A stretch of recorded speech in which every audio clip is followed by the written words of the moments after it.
முதலமைச்சர் விஜய் சார் தயவு செய்து இந்த சாதாரண மக்களோட பெரிய பிரச்சனையில தலையிட்டு உடனே நடவடிக்கை எடுங்கள். நம்ம காசு கொடுத்து வாங்குறது சாப்பாடா இல்ல மெதுவான விஷமானு யோசிக்க வேண்டியிருக்கு. நீங்க இப்ப பாக்குறது தமிழ்நாட்டிலேயே ரொம்ப பிஸியான சேலம் புதிய பஸ் ஸ்டாண்ட் காட்சிகள் தான்.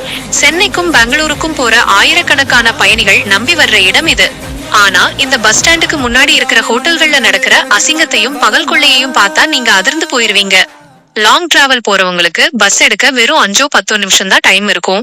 அந்த அவசரத்தை முதலாக்கிதான் இந்த ஹோட்டல்காரங்க பயணிகளை ஏமாத்துறாங்க. நம்ம சாப்பிடுற டேபிளுக்கு பக்கத்திலேயே கழுவி வச்சிருக்க தட்டுகளுக்கு நடுவுல பெரிய பெரிய எலிகள் ஓடிக்கிட்டு இருக்கு.